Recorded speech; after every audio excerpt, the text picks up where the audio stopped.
En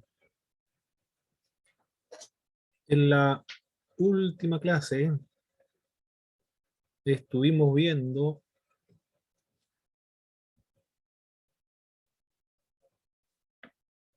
a quienes se dirige el profeta Ezequiel. No solamente se dirige a los judíos, sino que también al bosque del Negev, al pueblo de Israel, a los amonitas y también a Jerusalén.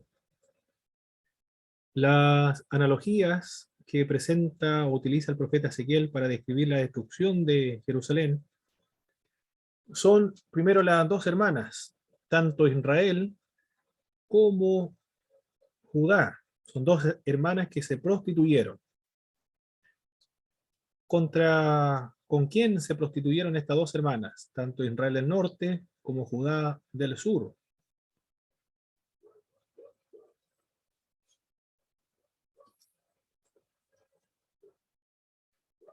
¿Con quiénes se prostituyeron estas dos hermanas, tanto Israel como Judá del sur? Eran naciones con las cuales habían formado alianzas políticas. Con Egipto, y Babilonia, Muy bien, Asiria. con los asirios y los babilonios. Por lo tanto, desde esa perspectiva, de estas alianzas políticas de Israel y Judá, eran alianzas políticas militares, con la finalidad de poder defenderse frente a un enemigo externo.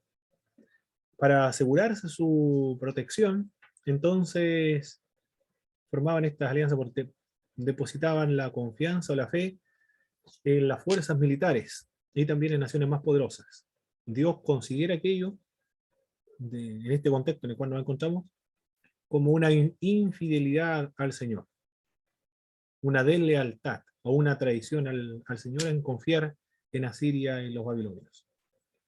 Pero no solamente esta prostitución tiene que ver con las alianzas políticas y militares, sino que también tenía que ver con la idolatría del pueblo de Israel. También se presenta la parábola del agua hirviente. Esta parábola, vimos que la olla representaba a Jerusalén y las carnes representaban a los judíos, quienes se supone la olla los protegía. El fuego que estaba debajo de la olla simbolizaba el asedio, la severidad. Era una olla que estaba rumbosa o que estaba oxidada. Simbolizaba esto, que el Señor va a eliminar todas las impurezas de este pueblo, de esta nación. Cuando sacan todos los trozos de carne, simboliza la dispersión de los israelitas o de los judíos a todas las naciones. Israel y Judá practicaron la idolatría. ¿Con quiénes practicaron la idolatría? Con los astros, con la luna, con las estrellas, con Baal, con Aserá, con Moloch, con varias otras naciones. Esa es la idolatría que caracterizó a este pueblo durante esa época. Y la muerte de la esposa de Ezequiel. Cuando muere la esposa del profeta Ezequiel, él no tiene que lamentar, gemir, ni derramar ninguna lágrima. No tiene que vestirse de luto, ni tampoco tiene que comer de estos alimentos que comían las personas que estaban de luto. La gente le va a preguntar, ¿por qué no está de luto? ¿O por qué no está haciendo duelo por la esposa? Y él aprovecha la ocasión para indicarle que la razón por la cual él está haciendo esa señal es que Dios no va a tener compasión de misericordia, no va a derramar ninguna lágrima por la destrucción del pueblo de Israel cuando lleguen los babilonios. ¿Qué más estuvimos viendo? Los países a los cuales profetiza el profeta Ezequiel, profetiza contra Amón, contra Moab, contra Edom, contra los filisteos, contra Tiro, Sidón, y también contra Egipto, con varias otras naciones. La responsabilidad de la atalaya para el profeta Ezequiel, ¿cuál es la responsabilidad? Advertir acerca del peligro y también las características de los gobernantes que se apacientan a sí mismos o los pastores que se apacientan a sí mismos, no cuidan del rebaño, tratan el rebaño con crueldad, con violencia, han dispersado a las ovejas más débiles. Todo eso fue lo que estuvimos viendo en la clase anterior. Ahora en esta última clase vamos a tratar los capítulos 36 hasta el 48. Del 40 al 48 ya es un poco más técnico, propio de los lenguajes que utilizan los sacerdotes, de las mediciones del templo, la restauración del templo, las murallas, volver a los sacrificios continuos nuevamente. Está describiendo la restauración del pueblo de Dios. Bien, pero antes de todo aquello, hay una disertación que está pendiente. Voy a ver aquí. La hermana Marjorie Ferrada, falta esta última disertación. La hermana Marjorie. Pero no está presente la hermana Marjorie. Y la hermana Claudia parece no le... Ah, ya se cambió a la online. Tampoco parece que le asigné una disertación a la hermana Claudia. Bueno, si se conecta la hermana Marjorie, entonces le damos la oportunidad para la última disertación. Y todo ya disertado. Por lo tanto, ahora vamos a trabajar esta clase de inmediato. Se logra ver bien la presentación completa, ¿verdad, mis hermanos? Sí, hermano. Excelente. Muy bien. Y vamos a ver. Profecía contra el monte Seir, del capítulo 35, del verso 1 al verso 15. A ver, en Valdivia, ¿cuál es el cerro que identifica o que es propio, típico de Valdivia? Si uno lo menciona, inmediatamente sabe que ese cerro pertenece a Valdivia. ¿Habrá uno que lo identifique o no? Que sea el más importante, el más grande de ahí de Valdivia.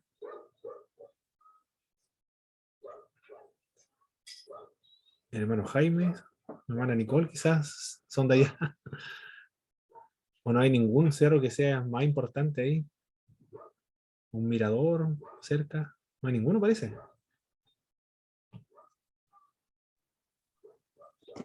Hay solamente como un camino que va a Antilgüe, que es como Listo. Ya, la cuesta de Soto, puede ser. ya. Pero no hay ningún cerro entonces que es. Ya, ok. Porque en Santiago, el Cerro Santa Lucía, inmediatamente el Cerro Santa Lucía, ¿dónde queda? En Santiago. Y a ver, ¿qué más? Aquí en Puerto Montt, no sé cuál es el cerro más importante, no hay ninguno. La Isla Tenglo tendría que ser el lugar más representativo de Puerto Montt. En Temuco es el Cerro Ñelol, o el Cerro Conongüeno en Pare Las Casas. Si se menciona estos cerros Santa Lucía, inmediatamente se identifica estos son los de Santiago, Cerro Ñelol, inmediatamente se identifica como que son de Temuco, la isla de Tenglo, se sabe, corresponde a Puerto Montt. También el Monte Seire, ¿a qué pueblo, a qué nacionalidad corresponde? A los edomitas, Edom, los antiguos parientes o familiares del pueblo de Israel, los descendientes de Saúl, hermano de Jacob, por lo tanto están emparentados. Pero son enemigos históricos. Y en el capítulo 35 describe la razón por la cual hay una profecía contra este pueblo.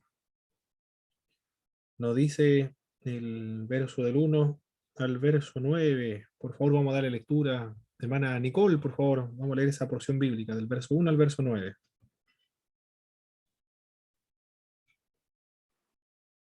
Amén. Dice así. Vino a mí palabra de Jehová diciendo, Hijo de hombre, pon tu rostro hacia el monte de Seir y profetiza contra él, y dile, así ha dicho Jehová el Señor, he aquí yo estoy contra ti, oh monte de Seir, y extenderé mi mano contra ti, y te convertiré en desierto y en soledad. A tus ciudades asolaré y tú serás asolado. Y sabrás que yo soy Jehová, por cuanto tuviste enemistad perpetua y entregaste a los hijos de Israel al poder de la espada en el tiempo de su aflicción, en el tiempo extremadamente malo. Por tanto, vivo yo, dice Jehová el Señor, que a sangre te destinaré y sangre te perseguirá. Y porque la sangre no aborreciste, sangre te perseguirá. Y convertiré al monte de Seir en desierto y en soledad. Cortaré de él al que vaya y al que venga, y llenaré sus montes de sus muertos. En tus collados, en tus valles y en todos tus arroyos caerán muertos a espada. Yo, Perfecto. amén. Perfecto. ¿Cuál es la razón por la cual, de acuerdo a ese texto bíblico que hemos leído, viene el juicio contra el monte Seir, que en realidad se está refiriendo a los edomitas? ¿Cuál es la razón?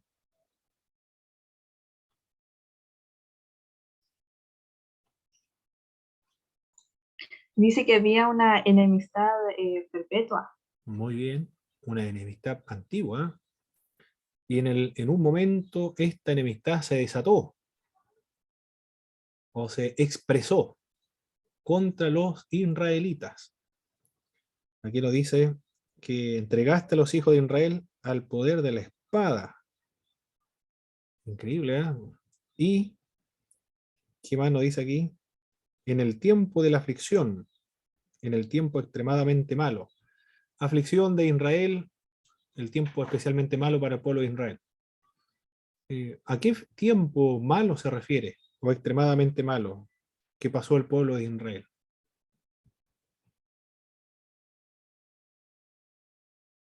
¿A qué evento histórico está aludiendo el pasaje bíblico que le aconteció al pueblo de Israel? Cuando fueron deportados a Babilonia. Muy bien. Con la caída de Jerusalén entonces, en el año 586, cuando cae Jerusalén en manos de los babilonios, los edomitas entregaron a los israelitas a la espada. Y además que estaban aliados política, o los ejércitos tenían alianzas con los babilonios y también cometieron asesinatos contra este pueblo. Esa es la razón por la cual viene el juicio contra el monte Seir.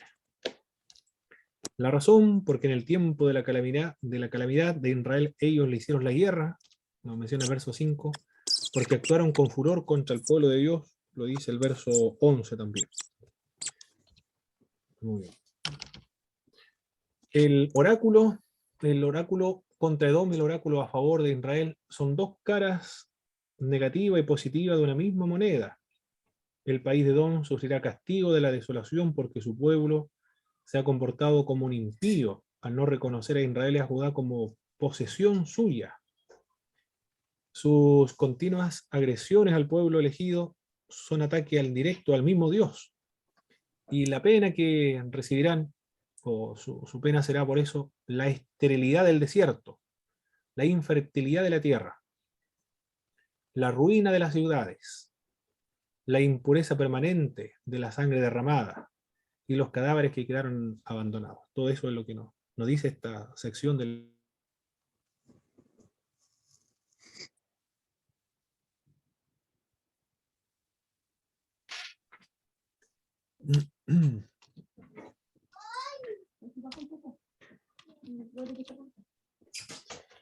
Las naciones que se alegraron con la desdicha de Israel. Cuando aquí estamos hablando del pueblo de Israel, se está utilizando no en un sentido político o étnico, sino que se está utilizando en un sentido religioso, teológico, para referirse al pueblo de Dios. Ahora el pueblo de Dios son los judíos, porque Israel del Norte ya desapareció hace mucho tiempo atrás, en el año 722. Las naciones, ¿qué ocurrirá con las naciones? Hermano Jaime, por favor, en el verso 5 y el verso 7. Estamos en el capítulo 36 ahora.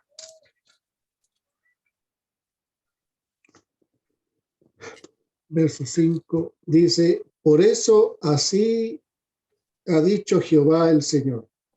He hablado, por cierto, en el fuego de mi celo contra las demás naciones y contra todo Edom, que se disputaron mi tierra por heredad con alegría, de todo corazón y con enconamiento de ánimo, para que sus expulsados fuesen presa suya. Versículo 7. Por lo cual, así ha dicho Jehová el Señor. Yo he alzado mi mano, he jurado que las naciones que están a vuestro alrededor han de llevar su afrenta. Perfecto. ¿Qué ocurrirá entonces con las naciones que se gozaron por la desdicha que vino sobre el pueblo de Israel cuando se lo llevaron a Babilonia y destruyeron el templo, saquearon las ciudades? ¿Serán castigadas por el Señor? Muy bien, eso ocurrirá. Hay un juicio contra las naciones. Dios entonces le castigará conforme a sus pecados que hicieron contra el pueblo de Dios, con el pueblo de su heredad. Muy bien. Ahora con respecto al pueblo de Israel, desde la perspectiva que está hablando el profeta Ezequiel, Israel ya cayó en el 586, destruyeron el templo, destruyeron las murallas, se llevaron a la población, la aristocracia, las personas que eran muy influyentes a Babilonia. Hubieron muchos muertos, hambre, pestilencia, los que quedaron tendidos en el desierto porque eran ancianos o porque tenían problemas de alimentación, no pudieron continuar caminando en el desierto, entonces muchos de ellos quedaron tendidos, no pudieron continuar, se lo van a comer los perros, las aves, las bestias salvajes del desierto. Y, y ahora la mentalidad del pueblo es que surge una duda que está en la cautividad babilónica. Comienzan a reflexionar, ¿seremos nosotros o continuaremos siendo el pueblo de Dios? La tierra prometida que Dios nos otorgó, la promesa a Abraham, a Moisés, ¿continuará vigente? Se cayó la estructura teológica que ellos tenían en relación al templo y a ser el pueblo escogido de Dios, porque ahora se preguntan, ¿cómo es posible que una vez al año el sumo sacerdote ingresaba al templo con campanillas para que pudiera indicar que se está moviendo en el interior, con un lazo por si acaso el hombre moría? Y ahora vienen los babilonios, toman el arca del pacto y se lo llevan a la tierra de Babilonia. Han perdido totalmente toda la esperanza de regresar. Y lo más probable es que estén pensando, porque están en una situación muy, muy terrible, de una depresión, me imagino, eh, muy aguda, porque ahora se encuentran en otra tierra, no hay ninguna esperanza de retornar otra vez, porque ya todo se perdió. La teología se perdió también, de ser el pueblo escogido, la tierra prometida, de que el templo de Jerusalén se supone que nunca iba a ser destruido, ahora fue destruido, fue eliminado por los babilonios. Todo eso va a tener que reinterpretarse. Lo más probable es que me imagino también que las personas que se encuentran en Babilonia quieren asimilarse culturalmente a las naciones que están prisioneras o esclavos allá en esta tierra de los caldeos. Pero precisamente por esa razón, para subirle los ánimos, levantarle la autoestima, para sembrar esperanza a un pueblo que está totalmente devastado, desesperado, surge este profeta, el profeta Ezequiel, allá en el cautiverio babilónico, con la finalidad de consolar al pueblo que está en desgracia. Lo mismo que profetizó el profeta Isaías, capítulo 40 al 66, de consolación, el profeta Jeremías también, en la última sección, consuela al pueblo de Israel, que volverán del cautiverio babilónico. El profeta Ezequiel, en esta última parte, comienza a sembrar esperanza para el pueblo de Dios. Vamos a dar lectura al verso 8. Del verso 8 al verso 11, por favor, hermana Claudia.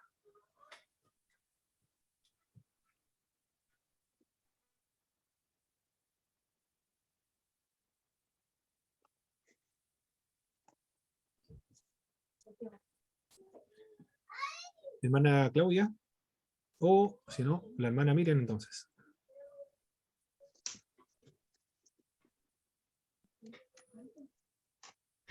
O el hermano David, hermana Miriam o el hermano David, cualquiera de los dos. Estamos en el capítulo 36, verso del 8 al verso 11.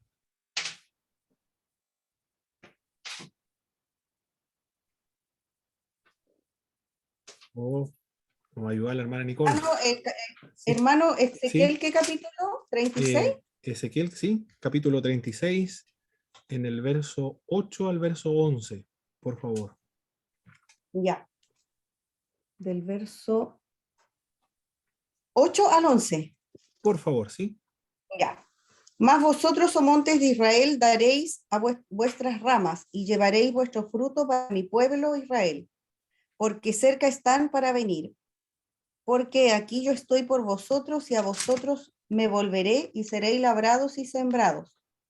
Y haré multiplicar sobre vosotros hombres a toda la casa de Israel, toda ella, y las ciudades serán habitadas y edificadas las ruinas.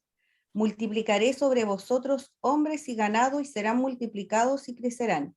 Y os haré morar como solíais antiguamente, y os haré mayor bien que en vuestros principios, y sabréis que yo soy Jehová. Perfecto, muchas gracias, hermana Miriam. ¿Cuál es la esperanza entonces, la promesa que Dios le da a este pueblo que se encuentra cautivo en Babilonia, donde ya ha sido destruido el templo y la independencia política se perdió totalmente?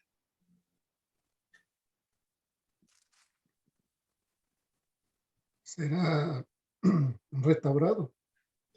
Restaurados, volverán otra vez a su tierra, serán prosperados, Edificada la ruina. multiplicados y recibirán mayor bien que en el principio. Y os haré mayor bien que en vuestros principios, y sabré que yo soy Jehová. Ahora lo van a conocer, ¿eh? Sabré, Ese pasaje, ¿sí? ese pasaje, mi hermano, es como leer el libro de Job. De alguna manera Dios multiplica y mejora lo que estaba antes.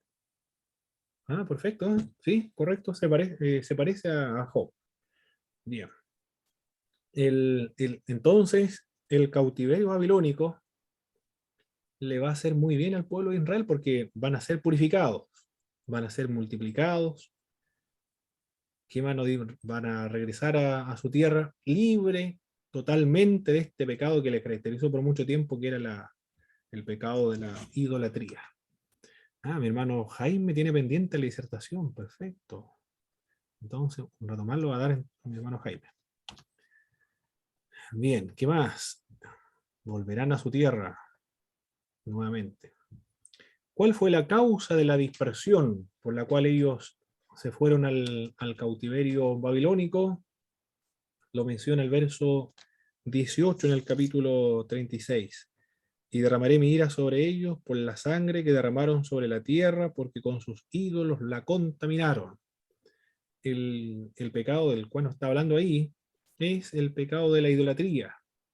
Derramaron sangre, parece que está aludiendo principalmente a un dios en particular, que es el dios Moloch, a quienes se les sacrificaban niños. Dios hará retornar a su pueblo, pero por causa de su santo nombre. Lo menciona el verso 22 al verso 30. En el libro del profeta Isaías decía que no es por vosotros, sino que va a hacer volver al pueblo de Israel de la cautividad babilónica por amor a sí mismo. No era por amor a los judíos que estaban en la dispersión, sino por amor a mí mismo. Esa es la razón por la cual hace volver al pueblo. Y acá está diciendo lo mismo de otro modo con el profeta Ezequiel. Por causa de su santo nombre. Esa es la razón por la cual permite que el pueblo de Israel regrese de la cautividad babilónica. Eso, Sí, mi hermano, ese ¿Mm? pasaje cuando dice por amor a sí mismo habla del pacto que hizo con Abraham. Perfecto, así es. Dios estableció un pacto con Abraham y la característica de este pacto es incondicional. Siempre hay que tener presente el pacto que Dios estableció con el pueblo de Israel. Para interpretar estos pasajes narrativos, proféticos, que más legislativos también que encontramos en el Antiguo Testamento. Dios actúa con el pueblo de Israel en base al pacto que estableció con Abraham Isaac, Jacob y también con Moisés. El pacto es incondicional. No lo puede quebrantar el ser humano ni el pueblo. No depende del pueblo el cumplimiento, depende solamente de Dios. Y este es incondicional y perpetuo. Cuando se cumpla con la muerte de Jesucristo, se inaugura y se establece otro nuevo. Eso lo dice el apóstol Pablo y también en los evangelios. Hay un nuevo pacto. Este es el pacto, la nueva alianza, nueva y eterna, que con vosotros es celebrado cuando se celebra la Santa Cena, está recordándose la inauguración de otro pacto.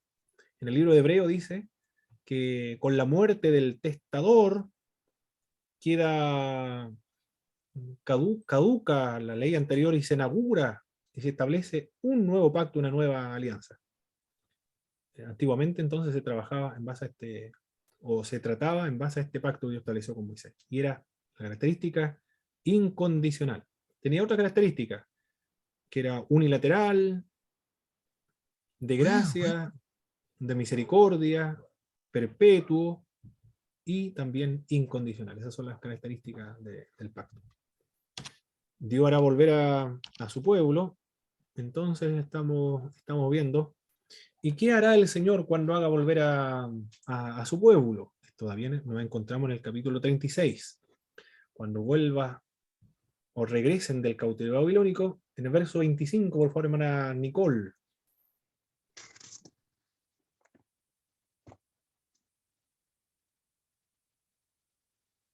¿36:25? Por favor, sí.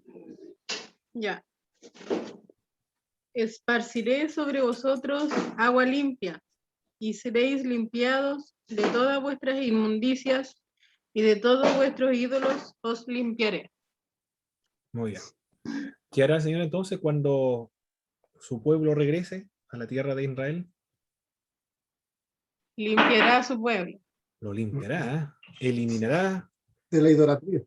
especialmente de la idolatría, de toda vuestra inmundicia y de todos vuestros ídolos os limpiaré. Los limpiará entonces, lo dejará puro. Y efectivamente ocurrió así en la historia del pueblo hebreo. Los israelitas van a caracterizarse de cualquier otro pecado, con excepción del pecado de la idolatría. Ese pecado nunca más se va a ver en el pueblo de Israel hasta el día de hoy. Puede que tengan otros pecados. Incluso el pecado de la idolatría puede ser idolatría de su propio pueblo, de su cultura, pues cualquier ese tipo de pecado de idolatría. Pero este de adoración a Baal, a Aserá, a Moloch, a los astros, es decir, una idolatría concreta, visible, ese tipo de idolatría nunca más lo van a tener los israelitas. ¿Les sirvió entonces a los israelitas el que fueran llevados cautivos a Babilonia? Babilonia, Nabucodonosor, me lo imagino como un doctor que tiene que sacar un tumor cancerígeno del cuerpo. Acá Nabucodonosor, cuando se lo lleva a Babilonia, arranca la idolatría del corazón de los israelitas. Nunca más van a tener o se van a caracterizar por el mismo pecado. Me lo imagino como un doctor que va a amputar una pierna o las dos piernas para que el cuerpo no muera, sino que es un medio, los médicos tienen un nombre profiláctico, le denominan los médicos, es un medio profiláctico para eliminar una eventual infección que contamine todo el cuerpo. Es una amputación. Eso es lo que hizo Nabucodonosor con los israelitas. Eliminar a todos los idólatras y conservar un pequeño remanente, porque por medio de este remanente debe venir al Redentor del mundo. Los limpiará. En el verso 26, hermano Jaime, ¿qué más hará el Señor?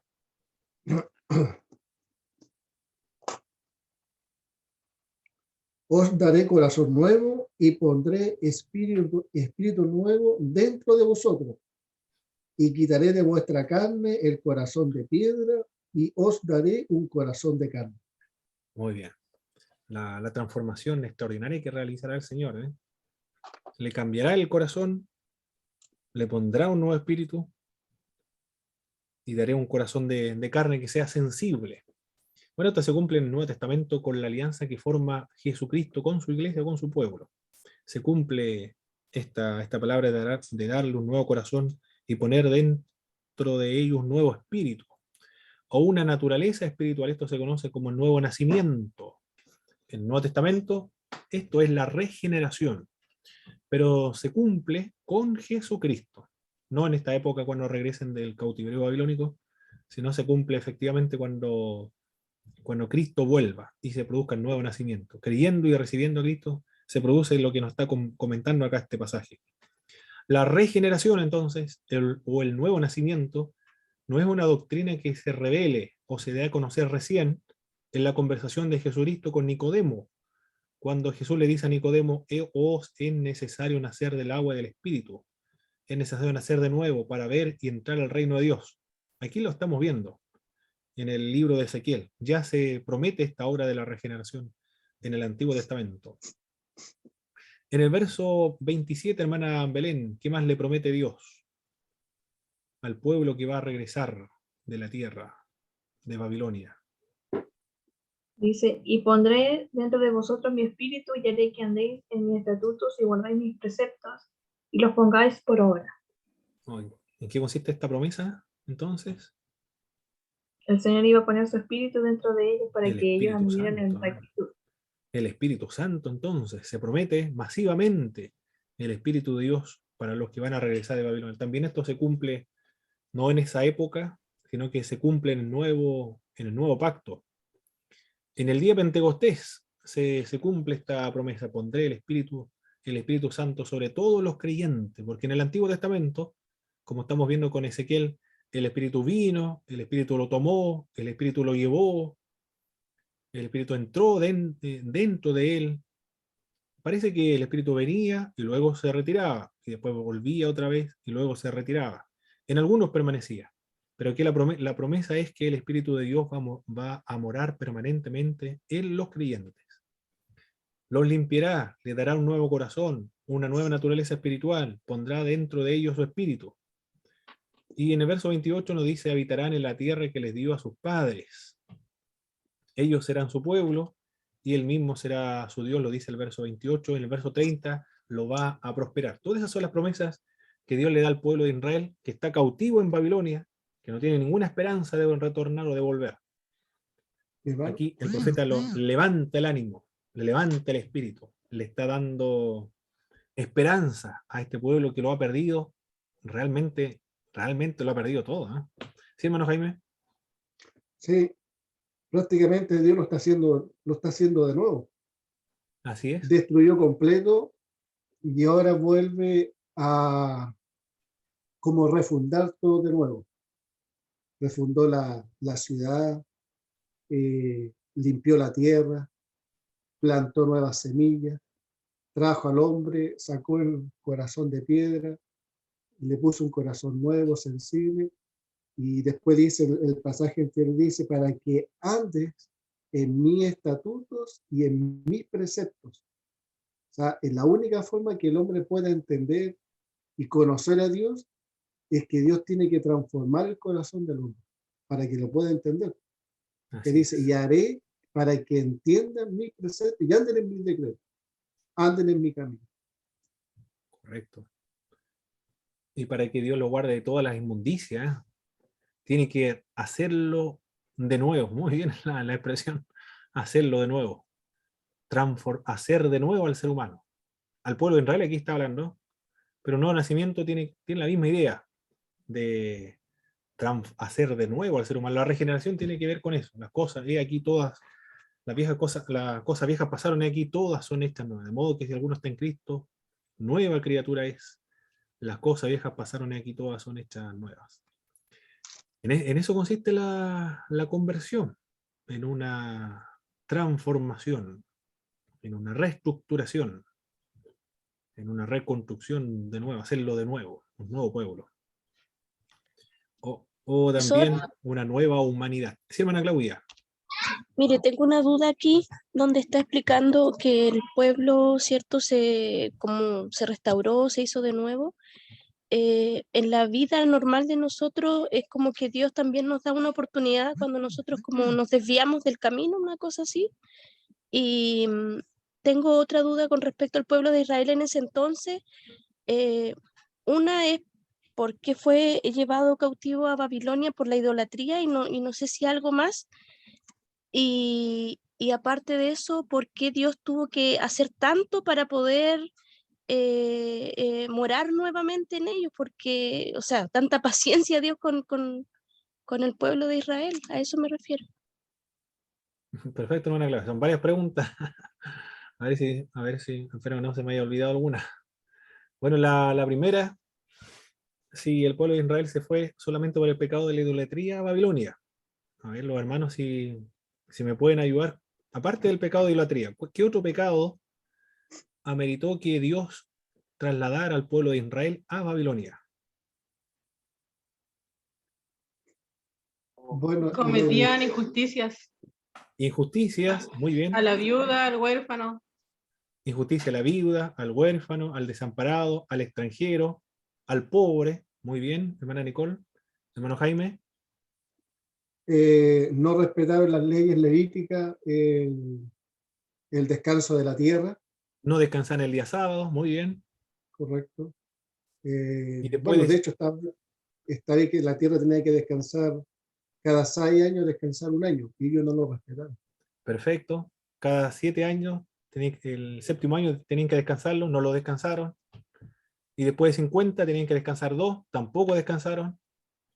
Tenían que darle libertad a los esclavos, devolverle todas las propiedades después de 50 años y cada 7 años. Tampoco no devolvieron a la libertad a ningún esclavo, ni devolvieron las propiedades tampoco. Muy bien, ¿qué otros pecados? Habían profanado el templo, la adoración, abominación a Dios. Bueno, eso es parte de la idolatría. No solamente Cometían la idolatría, pecados inmorales. cuando ellos ofrecían sacrificios, no lo hacían de corazón, con sinceridad o con obediencia. Porque servían a Dios, pero simulaban servir a Dios. Su corazón no Este quería obedecer a pueblo, Dios. este pueblo es de labio y me honra, pero su corazón está lejos. Exactamente. Pensaban que Dios no se intrometía en la vida privada de la gente. Pensaban con bastarle con matarle un cordero ya el Dios queda contento. Igual que trataban a Dios como si fuese Baal o cualquier dios cananeo o babilonio. Muy bien. ¿Qué otro pecado, hermana Belén, había mencionado? Disculpe, había mencionado algo más. No, que a causa de que no tenían temor, caían en pecados inmorales. Inmorales también, inmoralidades, perfecto. Bueno, inmoralidades. eh, ¿Cuál es inmoralidad, hermana Belén? No recuerdo si era Ezequiel o Jeremías, decía que caían en adulterio, fornicación y ese tipo de pecados. Ah, bien. Bueno, el adulterio o la fornicación es ritual, ¿ah? Es ritual. El formar alianzas políticas, ya lo estuvimos viendo, con Asiria o Babilonia, eso es considerado como adulterio nacional. Es una cosa. Lo otro es que los judíos, algunos habían prostitutos y prostitutas, pero eran sagrados o sagradas en el culto de Baal. Eh, Se conoce a eso como los hieróculos. La nueva versión internacional le llama los sacerdotes sagrados. La Reina Valera 1960, los sodomitas. Pero siempre en un contexto de la religión o de la idolatría. Sí. Muy bien, habían varios pecados entonces, muchos pecados. O Los sea, sacerdotes, sí, sí, no. los sacerdotes no cumplían con la labor de enseñar la palabra de Dios al pueblo. Excelente, no enseñaba la ley de Dios. ¿Qué otros pecados? Robaban, Corrían los cercos. asesinaban también, corrían los cercos, eh, sobornaban a los jueces para que sancionaran a mi favor, se compraba la justicia y los jueces andaban en busca de la recompensa. Ojalá que haya un conflicto por ahí y el que tenga más plata me pueda comprar. Nada en busca de la recompensa a estas personas. Es decir, Bueno, bueno, Dios trata al pueblo de Dios como Sodoma y Gomorra. A ese extremo lo compara, porque por amor a un remanente, Dios no destruye al pueblo completo. Buen punto. Eran como Sodoma y Gomorra. Mira, había escuchado que el pecado de Sodoma y Gomorra no fue la inmoralidad de la homosexualidad. Había escuchado. Y es muy difundido eso, que no era la homosexualidad, sino el pecado de los sodomitas fue el no respetar una antigua ley sagrada, que era el de brindar protección a los forasteros, que era considerado sagrado. Y eso es lo que la Biblia reprocha allí. Sin embargo,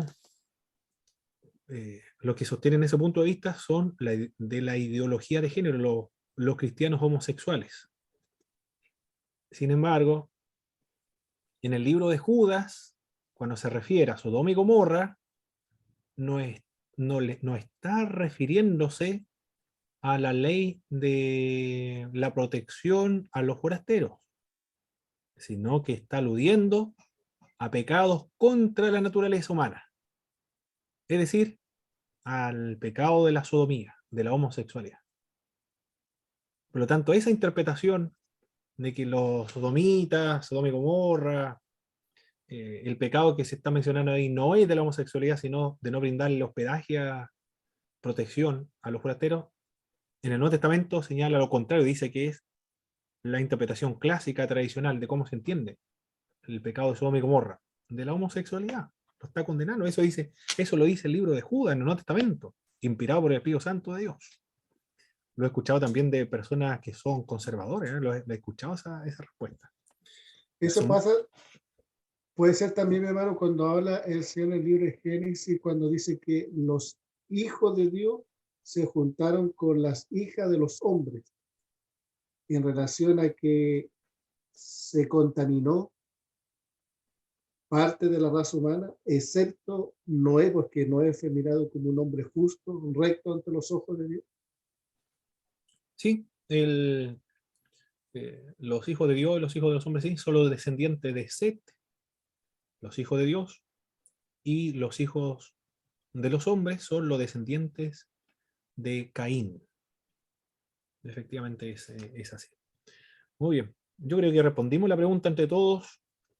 Las causas, miren, tienen claro ustedes, hermano, tienen muy claro las razones por las cuales se llevaron a los judíos a Babilonia. Muy bien, me alegra mucho que se haya entendido esta materia. Bueno, los tres profetas están hablando de lo mismo, por lo tanto lo repiten de diversos modos, en otra época y por distintas personas, pero se repite lo mismo. La otra pregunta, ¿cuál fue la otra pregunta de la hermana Claudia? Se me olvidó. ¿Por qué tanta paciencia Dios con esta gente? O sea, y con nosotros también. O sea, yo creo que es por amor nomás, pero igual habría que dudar un poquito. No, bueno, ahí es por el atributo de Dios. Dios es paciente, es misericordioso. Sus misericordias se renuevan cada mañana. Sí, no quiere que nadie se pierda, sino que todos procedan al arrepentimiento. Esa es la razón. ¿Sí, hermano Jaime? Sí, bueno, el tema que tocó mi hermana ahí, muchas veces uno en los cultos, cuando ve cómo está se está deteriorando el mundo en nuestro alrededor, y hablamos de todo en general, viene al pasaje bíblico, el pasaje del libro de Génesis, cuando dice en la culminación de la creación de la humanidad, perdón, de la tierra, cuando dice hagamos al hombre a nuestra imagen y semejanza. Yo creo que ahí cuando dice hagamos al hombre, yo creo que está la Trinidad absoluta haciendo al hombre con sus propias manos. Correcto. Lo hace con tanta perfección, con tanto amor y misericordia. Yo pienso que en la Trinidad hay un gozo y una alegría haciendo al hombre. Porque después dice que sopló en la nariz y fue un ser viviente. Yo pienso que Dios se alegró poner al hombre y que él caminara, que tuviera relación con Dios. Había una alegría absoluta en la Trinidad. En los cielos yo creo que tenía que ser algo, pero precioso. Pero cuando el hombre pecó, yo creo que Dios le dolió el corazón, un tremendo dolor en su corazón, su alegría creció, ya no era alegría, sino que tristeza, y Dios en su plan eterno, yo creo que Dios en ese momento ya tenía un plan para restaurar al hombre. Porque yo creo que cuando veo a un hombre drogadicto, alcohólico, fuera del mundo, yo creo que hay un dolor inmenso en el corazón de Dios ver al hombre tirado en la calle, perdido, sin salvación. Y creo que eso, el dolor, yo creo que por eso, por amor a esas almas, yo creo que Dios aún está en su soberanía, esperando que esa gente, esa humanidad se salve para que pueda llegar a los caminos de Dios. Perfecto, hermano Jaime. Muy bien. Profesor, yo creo que igual se refleja como en la vida diaria, como un padre con los hijos. Por ejemplo, hay hijos que de repente igual salen rebeldes, no todos son iguales. Entonces, uno igual trata de educar, enseñar, y a veces el hijo se equivoca y uno está ahí, permanente, y yo creo que Dios es así con cada uno de nosotros también. Exacto. Y su amor es mucho más perfecto que el nuestro, hacia nuestros hijos. Mucho más profundo, más perfecto todavía. Así que es superior el amor de Dios que nosotros le tenemos a nuestros hijos. Había hecho otra pregunta, hermana Claudia. Ya llevamos 2 respondidas. ¿Cuál es la otra? Ahora no me acuerdo yo, no sé cuál era la otra. Muy bien, pero yo creo que ya quedó respondida. Es muy buena pregunta. Perfecto.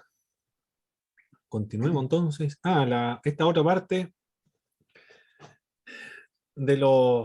se avergonzarán de todos los malos caminos, de todos los malos caminos. El pueblo de Israel, cuando vuelva de Babilonia, se van a avergonzar de todos sus pecados, sentirán asco, sentirán repugnancia de sí mismo.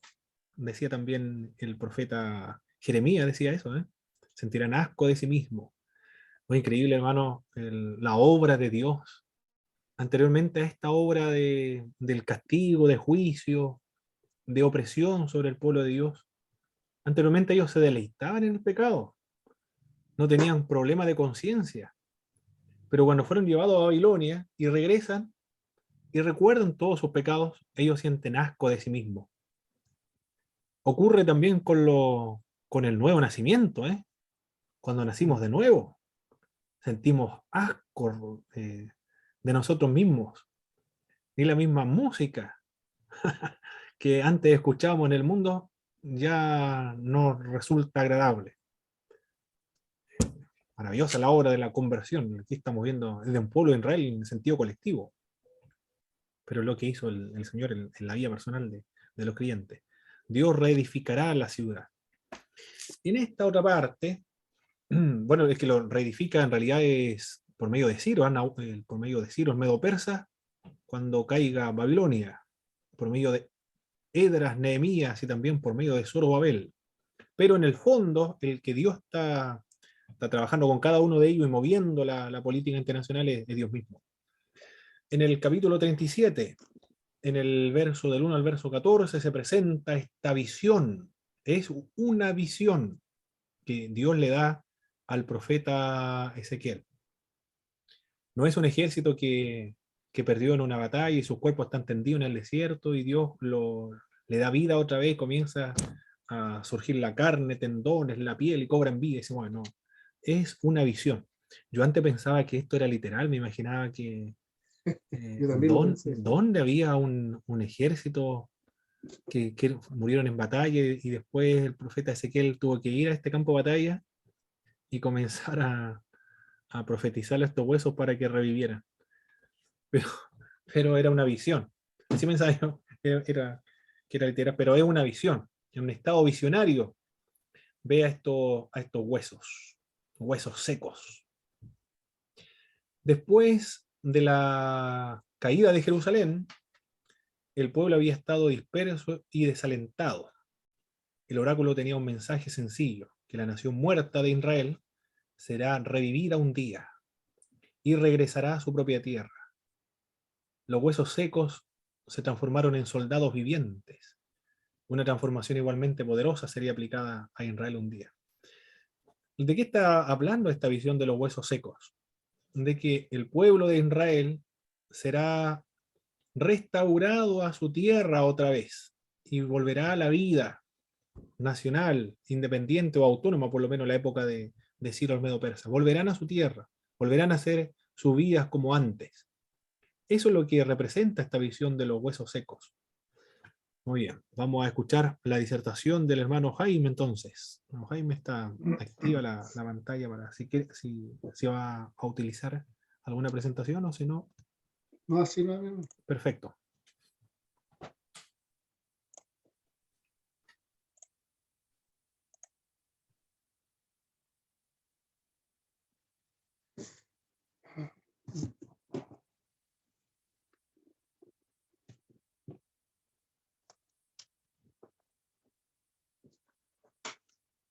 ¿Me escucha bien, mi hermano? Sí. Perfecto.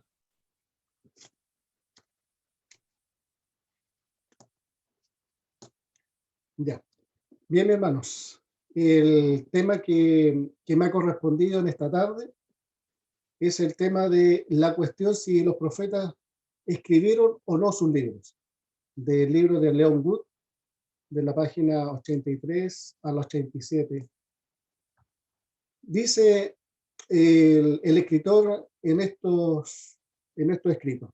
La pregunta que ha provocado en el mundo en general, o académico bíblico se podría llamar, los debates en relación a la redacción de los libros proféticos.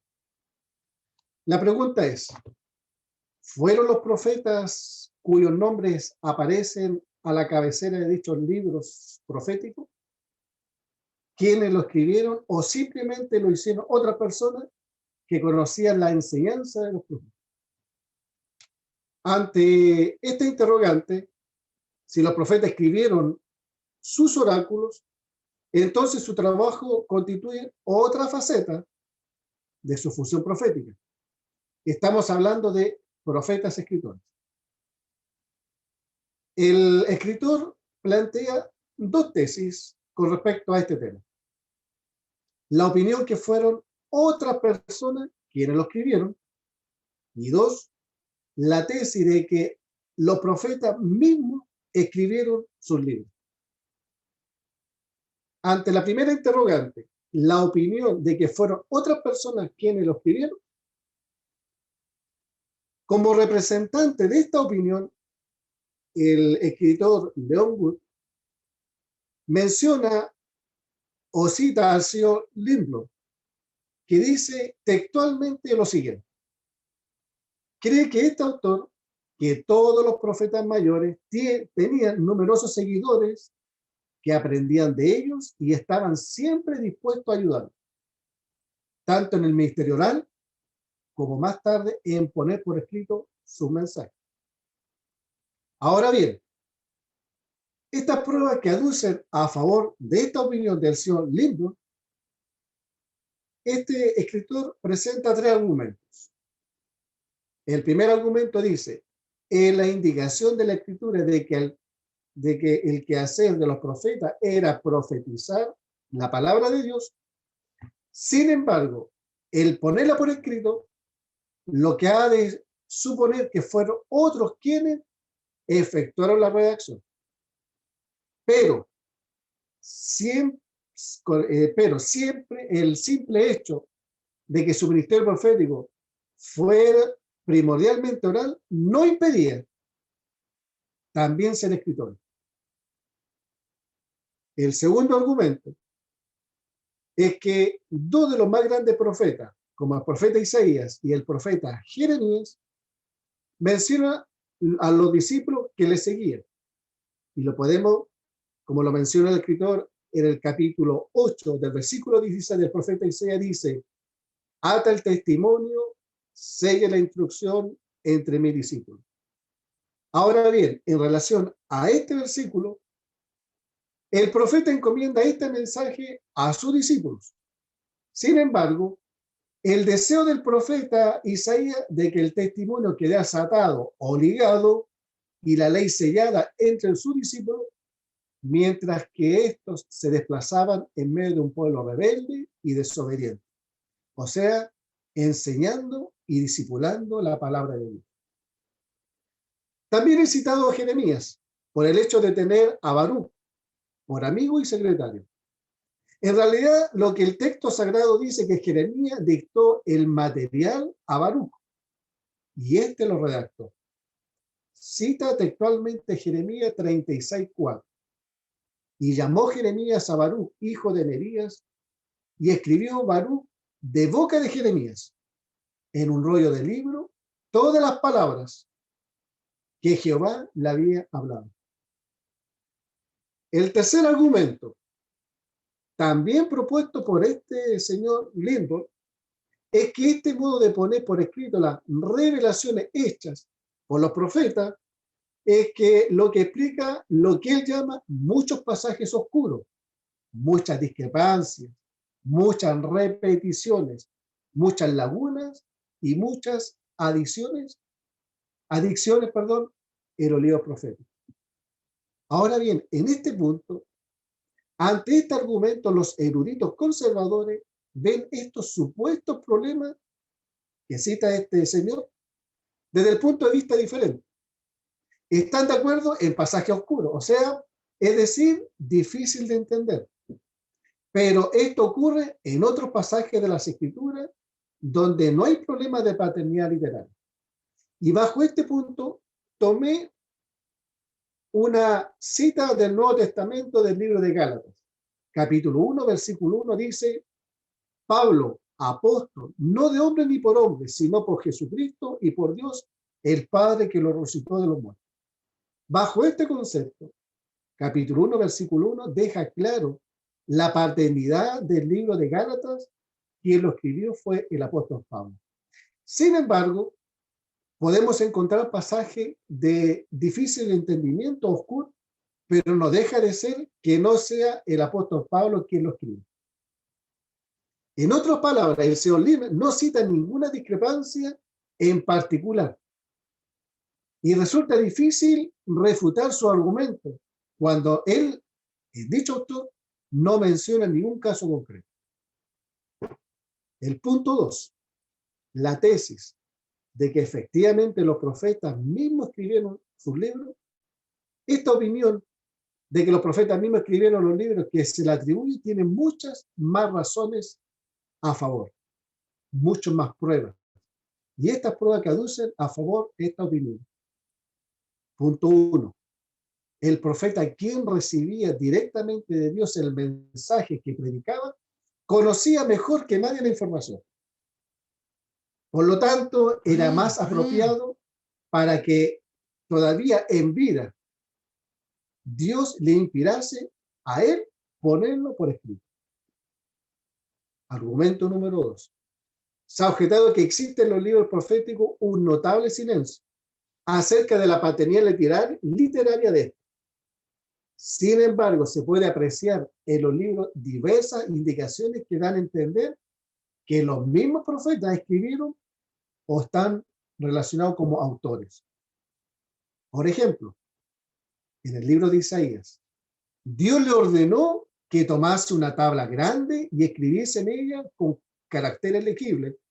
Capítulo 8, versículo 1 del libro de Isaías. Esto no quiere decir que él escribió el libro que lleva su nombre. Simplemente lo que está mencionando que él, el profeta, de alguna manera sabía escribir. A Ezequiel se le ordenó que registrara por escrito la ley del templo y todas sus ordenanzas. Ezequiel capítulo 43 del 11 al versículo 12. Habacuc, profeta Habacuc, recibió la orden de escribir la visión y grabarla bien clara en tablas, para que él pasara corriendo, el que pasara corriendo pudiese leer. En Jeremías explícitamente se dice: dictó a su secretario Baruch la información que había recibido de Dios. Y al final de su libro leemos: escribió pues Jeremías en un libro todo el mal que había de venir sobre Babilonia, todas las palabras que están escritas acerca de Babilonia. En los libros de los profetas escritores se le atribuye o declara explícitamente que han sido escritos por tal profeta. En realidad, cada uno comienza con una referencia en tercera persona. Y lo podemos describir, capítulo 1, versículo 1 del libro de Isaías. Visión de Isaías, hijo de Amós. Ezequiel, capítulo 1, versículo 3. Vino palabra de Jehová al sacerdote Ezequiel, hijo de Bus, en la tierra de los caldeos, junto al río Quebar. Estas referencias a las cuales he mencionado son solo referencias en tercera persona. No podemos juzgar o incluir que no fueron los profetas quienes lo escribieron, sino otras personas.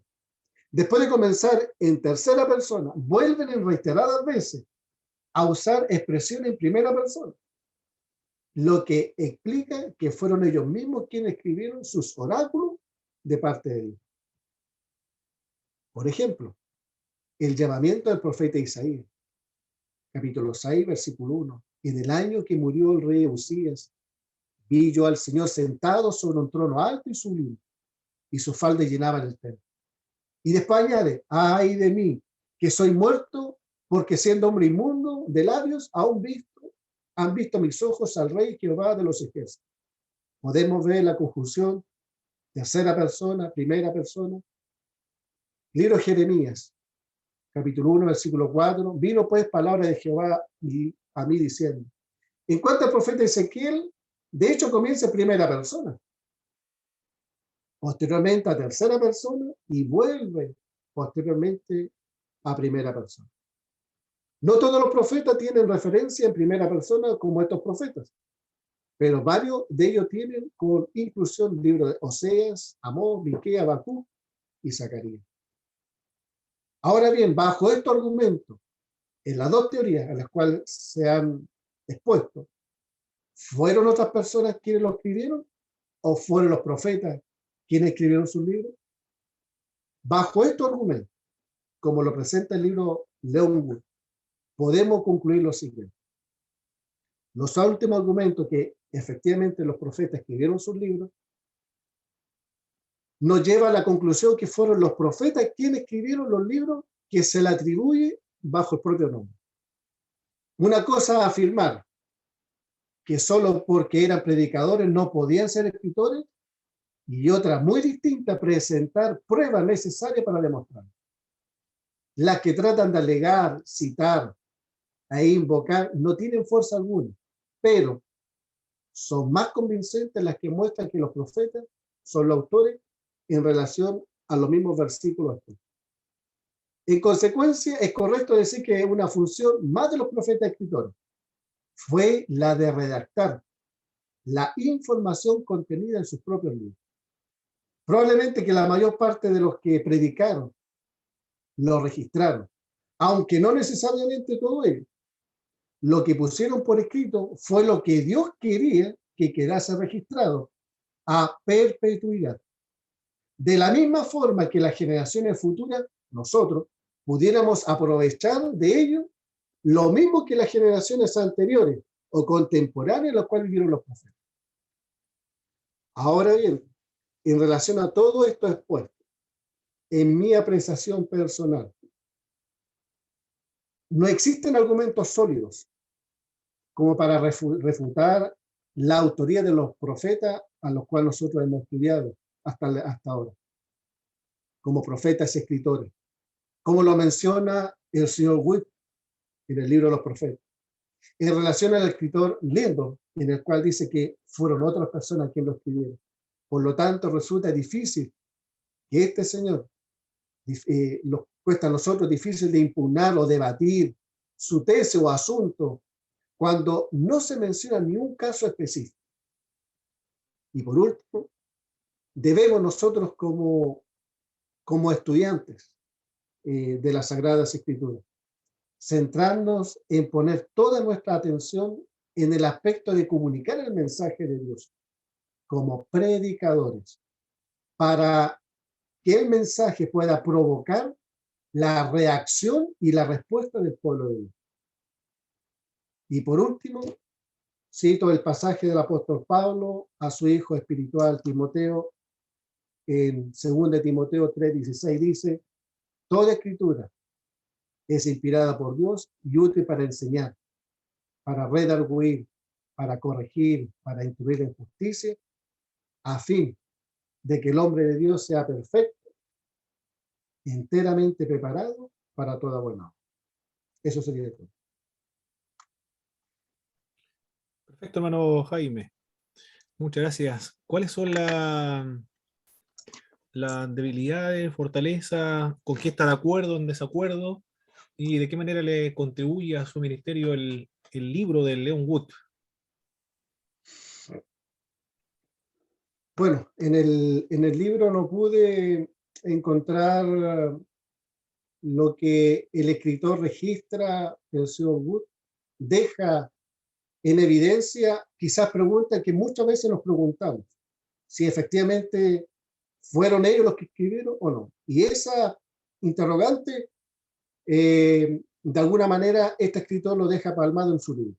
Por lo tanto, quizás las dudas que a lo mejor teníamos antes, si ellos eran o no los escritores, deja claro que efectivamente fueron ellos profetas, predicadores, pero también fueron los redactores de su propia oratoria que Dios le entregó. La fortaleza que lo entrega a nosotros como hijos de Dios en poder leer la Escritura es el reflejo de lo que Dios quería que quedara estampado en la Escritura. Quizá puedo tomar unos pasajes de los evangelios. Como dice en el libro de Juan, dice que todo lo que está escrito, si se escribiera todas las cosas que hizo Jesús, no cabrían libros en la tierra. Pero lo que están escritos es para que nosotros tengamos fe.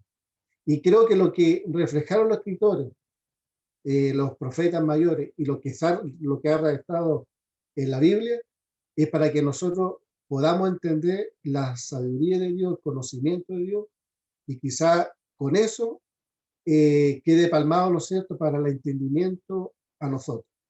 Es una fortaleza y debilidad, bueno, yo creo que una debilidad personal, ¿no? No en relación a la escritura ni nada, sino que muchas veces nosotros no le damos el tiempo de tener la comunicación con nuestro Dios a través de la escritura. Cuando logramos entender la escritura, estamos conociendo a Dios y estamos teniendo como la palabra es, una comunión, una privacidad con nuestro Dios a través de la escritura. Pero eso es una parte personal de uno. Entre más conozca uno la palabra, más conociendo a Dios. Perfecto, hermano Jaime. Muchas gracias. Muy bien. Vamos a continuar la última parte entonces de esta última clase de hoy día para concluir y finalizar el profeta Ezequiel. Bueno, ya vimos el tema de los huesos secos, que era una visión, simbolizaba o representaba o ilustraba la repatriación. Volverá el pueblo de Israel a la tierra. Volverán a desarrollar su vida, se reconstruirá el templo, las murallas de Jerusalén. Aquel pueblo que estaba como si estuviesen muertos allá en Babilonia, y así se consideraban ellos, volverán a vivir en su tierra. Esa es la idea general de los huesos secos. La unidad nacional del pueblo de Dios. Aquí en el capítulo 37, verso del 15 al verso 28, se explica. Israel y Judá van a volver a unirse y serán dirigidos por un solo rey. Hermosa la ilustración.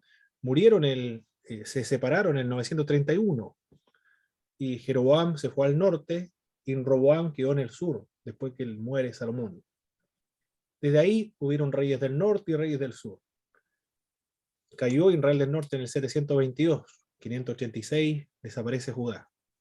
Vuelven nuevamente los judíos después, en el 538, con el Imperio Medo-Persa.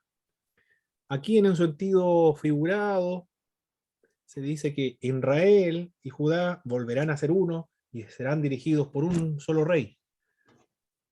Una esperanza mesiánica esta, se dejarán guiar por un solo rey, un descendiente del rey David.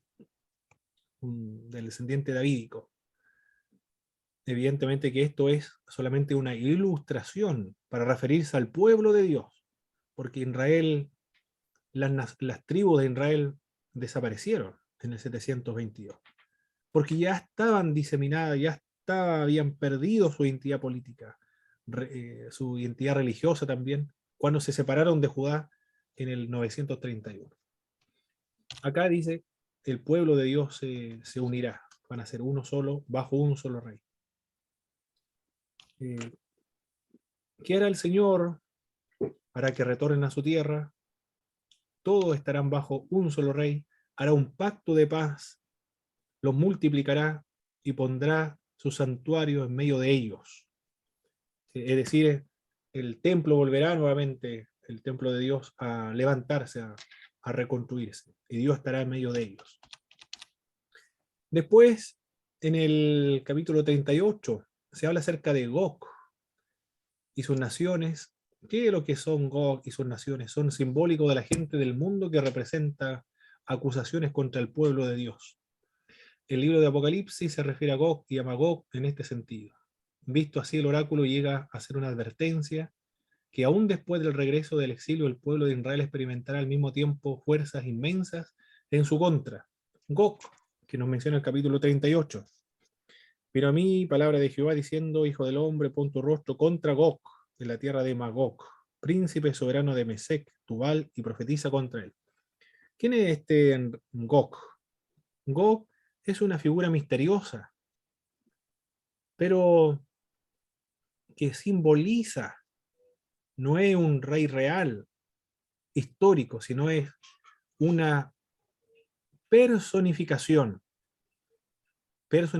solamente, de todos los enemigos históricos de Israel, incluyendo a esa época. Los edomitas, los asirios, los babilonios, los edom, moab, amonitas, todos los enemigos del pueblo de Israel son representados por Gog, que es una personificación de todos los pueblos hostiles contra Dios.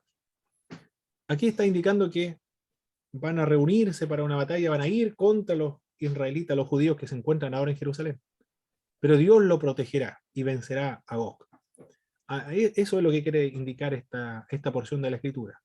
No aconteció así, de manera literal, que viene un ejército contra el pueblo que se encuentra en Jerusalén cuando ya ha regresado a su tierra, sino que está indicando que Dios protegerá a su pueblo después de que regresen del exilio babilónico. Lo que pretende este rey contra el pueblo de Dios, maquinó planes perversos contra este pueblo que ha regresado, quiso atacar a un país indefenso, pretendió saquear la ciudad, pero Dios la va a defender. Eso es con respecto al capítulo 38. Con respecto a la visión del templo, en el capítulo 40 ya es más complejo esa parte de ahí.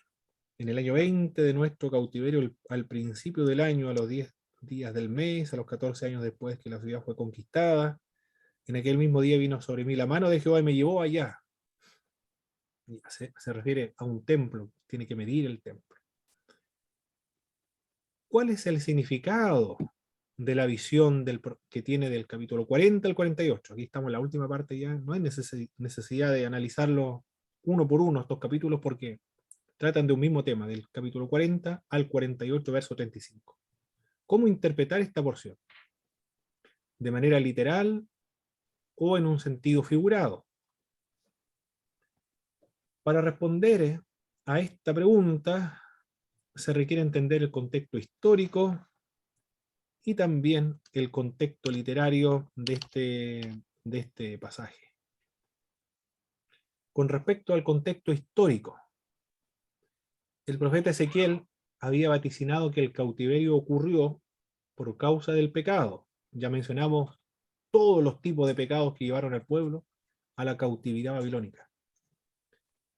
Pero volverán nuevamente a su tierra, regresarán.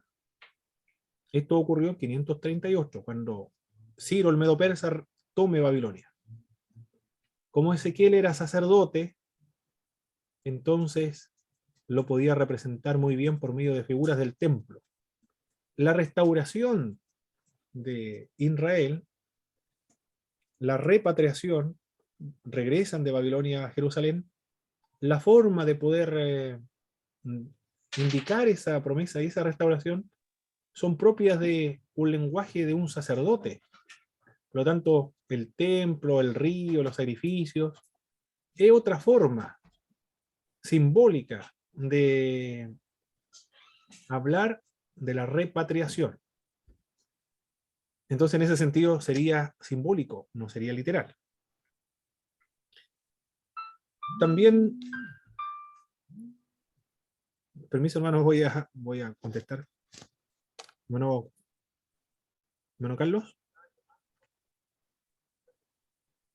Lo envié el correo, mi hermano Carlos.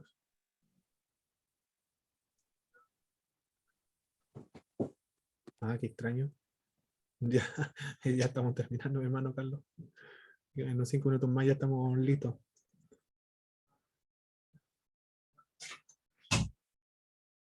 Perfecto. Listo, hermano Carlos. Perfecto. Listo, hermano.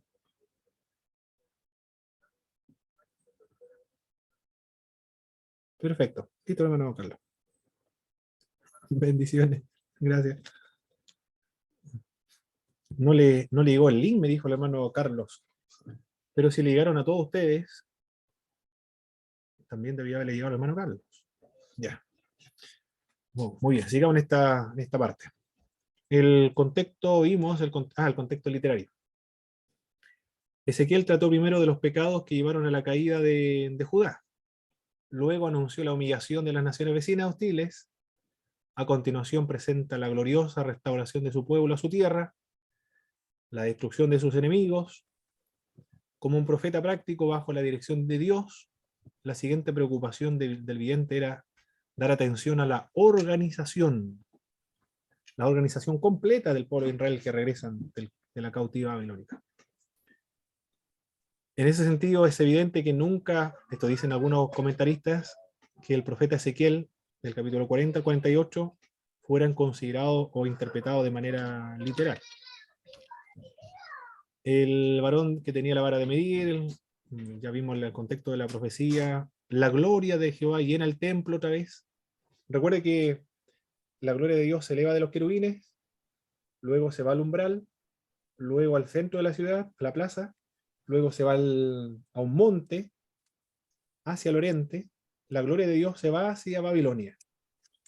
Y en capítulo 43, la gloria de Dios vuelve nuevamente o su gloria vuelve al templo de Jerusalén que va a ser restaurado, levantado. La gloria de Dios se fue con los judíos al cautiverio y regresa con los judíos del cautiverio. Después se presenta la ley del templo, las aguas que sanan la tierra. Aquí también hay otro problema con respecto a la interpretación literal de esta sección. Porque los que son constructores saben que no se puede construir en napas subterráneas en un río, por ejemplo. No se puede construir en un río o no se puede construir una casa, ¿dónde puede ser? En un pozo, en una vertiente de agua. Yo sé que en Valdivia la Teletón tuvo que desarmarse una parte porque había napas subterráneas, no se podía construir y edificar ahí, en esa parte. Tuvieron que postergarlo o rediseñar la Teletón. Acá en esta porción dice que del templo de Jerusalén sale un río de agua viva. Ya, con ese dato ya se puede descartar esa interpretación literal porque no podría salir un río de los cimientos de una construcción, porque no podría estar construido en algo así. Después se reparte la tierra, es como si vienen de la esclavitud de Egipto, llegan a la tierra de Canaán y se reparten las tierras. Acá es como si volvieran nuevamente, pero de Babilonia, llegan al territorio y se vuelven a repartir la tierra. En el capítulo 47 es un claro ejemplo de la imposibilidad de una interpretación literal. Un río saliendo del templo para hacer fértil la tierra santa, además ciertos pasajes del Nuevo Testamento son un obstáculo a una interpretación literal. Ahora, algunos señalan que esta parte de Ezequiel se remonta a los tiempos escatológicos, a los últimos tiempos, remontándose incluso hasta el milenio. En el milenio lo ven algunos que habrá un templo en el milenio y se van a realizar sacrificios y los sacerdotes están vigentes, el sacerdocio levítico está vigente ofreciendo sacrificios durante el milenio terrenal. ¿Cuáles son los problemas de esta interpretación de que hay un templo, hay sacrificio y hay sacerdotes en el milenio? El sacrificio de Cristo, se supone que Cristo hizo un solo sacrificio y ya no hay necesidad de más sacrificios. ¿Por qué durante el milenio tendría que volverse a sacrificar? Es el gran problema que hay con respecto a esa interpretación, que en el milenio va a haber un templo, que menciona el profeta Ezequiel.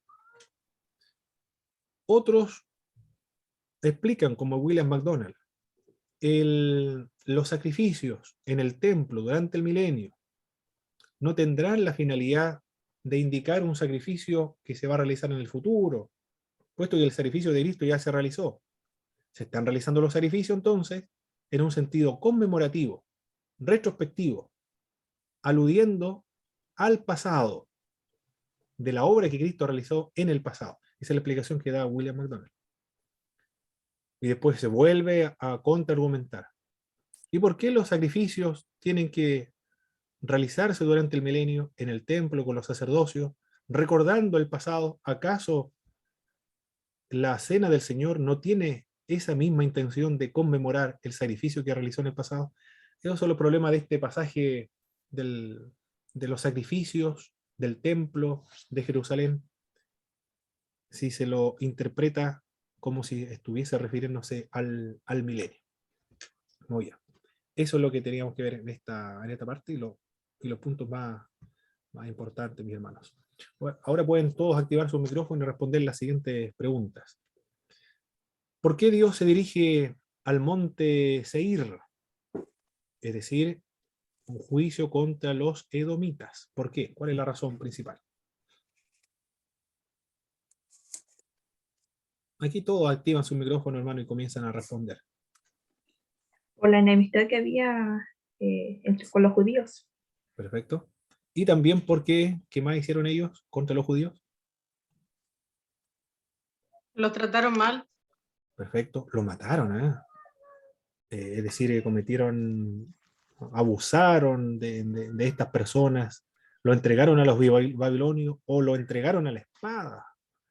Eran enemigos históricos. Esa es Y la... fue en un tiempo que Israel estaba pasando una situación complicada igual. ¿Cuál fue esa situación complicada que estaba pasando el pueblo de Israel?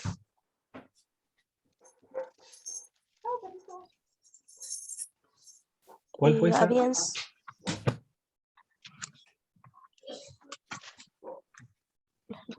¿Cuál fue esa situación compleja que estaba pasando en Israel en esa época? El cautiverio. El cautiverio babilónico. Cautiverio babilónico. Eso, se lo están llevando de Israel, se lo llevan a Babilonia. Pero eso fue terrible, fue muchos muertos, hambre, de pestilencia, de espada, del exilio, otro quedaron tendidos en el desierto. Las madres se comieron a sus hijos, los babilonios tomaron a los niños, los estrellaban contra las murallas, lo tiraban al aire y lo clavaban con la lanza en el aire. A las mujeres le abrían el vientre, le arrancaban la criatura del vientre y se lo arrojaban contra las murallas de Jerusalén. Cosa terrible, espantosa. En esa situación los edomitas fueron muy terribles contra el pueblo de Dios. Muy bien. ¿Qué más? La visión de los huesos secos. ¿Qué es lo que representa, mis hermanos y hermanas? La restauración de Israel como un solo pueblo, uniendo el pueblo de Israel y Judá a futuro. Eso solamente representa la restauración de Israel. Yo pensaba antes que era literal, que Ezequiel fue a la ingenuidad de uno, cuando está recién caminando en los caminos del Señor, al interpretar esa es una interpretación hiperliteralista. Bueno, está en un contexto de las visiones. Bien. ¿Alguna lección, rápido, hermana Miriam, una lección espiritual de toda esta materia, o de la última parte del profeta Ezequiel?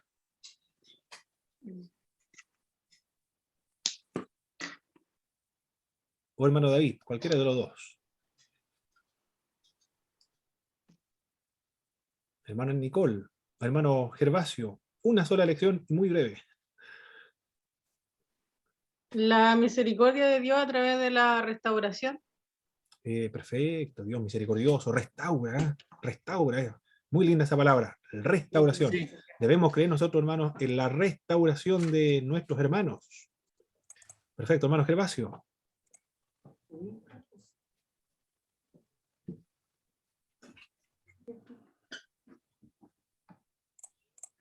Ya, después hermano Gervasio, hermano Jaime.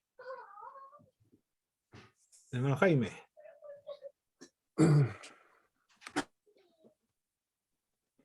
Un Dios justo, amoroso, Muy bien. misericordioso, a pesar de ver nuestra decadencia, nuestros pecados, Dios sigue siendo misericordioso. Excelente, Dios misericordioso. Hermana Miriam ahora, o hermano David también.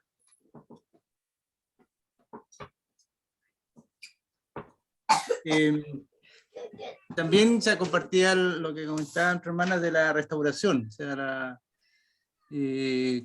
después de estar muertos, el pueblo de Israel, o el pueblo de Dios, y también se llevaba nuestra vida, cómo Él nos daba y nos hace una nueva criatura, nos vuelve a dar vida, ¿ya? Como esa visión de los huesos secos. Esa es como una de las mayores enseñanza o aplicación que uno tiene para nuestra vida. Está para una predicación al aire libre, ¿eh? La visión de los huesos secos. Muy bien. Hermana Miriam.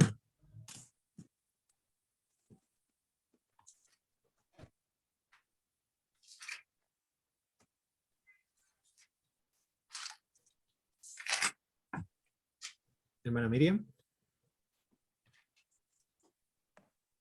Sí, hermano, estaba viendo acá que Dios es paciente. Dios es muy paciente con sus hijos, espera y siempre espera que no quiere que nadie se pierda. Perfecto, Dios es paciente, ¿eh? Tenemos que orar, y yo le pido al Señor en mis devocionales que me dé paciencia. Con nosotros. No, con todo. Que me dé paciencia. Paz, paciencia, longanimidad, templanza, mansedumbre, dominio propio, fe. Son los frutos del Espíritu. Tenemos que orar por eso, ¿eh? Por los frutos del Espíritu, que el Señor nos dé, porque no podemos, no tenemos esas virtudes, porque somos pecadores. Estamos en esta naturaleza antigua que lucha contra la naturaleza espiritual. Por eso la oración pedimos eso, que nos ayude, que nos dé paciencia. Como Él es paciente, nosotros también tenemos que ser pacientes. En el pasaje de Gog y Magog, ahí nos demuestra el triunfo de Dios sobre la humanidad, sobre toda la maldad. Así Dios establecerá la santidad en la tierra. Perfecto. Hermano Gervasio, ahora sí.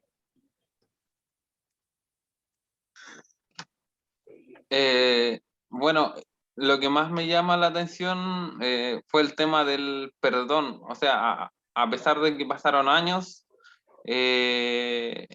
bueno, pasó mucho tiempo, 70 años si no me equivoco. Exacto, 70. Sí, 70 años. Dios no olvidó. O sea, a nosotros como humanos nos sorprende porque después de 70 años uno dice como que uno se imagina que no se va a acordar de tales promesas, pero Él prometió un perdón. Entonces el pueblo de Israel, quizás el pueblo de Israel no le creyó mucho, pero quizás hubieron personas, israelitas que murieron y no vieron el perdón de Dios, sin embargo las generaciones posteriores sí lo vieron. Entonces, bueno, más que algo como para rescatar, me llama bien la atención de que después de muchos años, incluso ahora, porque incluso ahora hay promesas futuras que hubieron generaciones enteras que no vieron, pero nosotros aún así creemos que va a pasar alguna restauración, y Dios, pasan los cientos y miles de años y Él cumple y perdona a todas las falencias que nosotros hemos tenido. Eso como que me gustaría rescatar. Perfecto, hermano Gervasio, muchas gracias. Hermana Belén. Personalmente me gustó mucho el libro de Ezequiel, ya que nos muestra que es un libro de esperanza. Como analizábamos, ¿cierto?, desde los primeros capítulos, vemos cómo el Señor reprendía a su pueblo, incluso, ¿cierto?, dio lecciones de la idolatría y todo ese tema. Y después vemos, ¿cierto?, el castigo aplicado al pueblo. Sin embargo, en los últimos capítulos de este libro vemos cómo el Señor promete una restauración, tanto al pueblo de Israel, ¿cierto?, también, y también de forma espiritual y futura también a nosotros. Entonces es un libro muy, muy hermoso, que podemos sacar muchas lecciones, y como decía usted, incluso para predicaciones en la calle. Es muy Exacto. alentador el libro. Eso Exactamente. sería igual. Muy bien. Aunque me imagino una persona que comienza a aplaudir, zapatear y gritar por la calle, ¿eh? como el profeta Ezequiel, en una predicación, mensaje evangelístico. Bien. Eso es lo que tenemos que ver, mis hermanos. Ahora vamos ¿a dónde se detiene esto aquí? Pausa.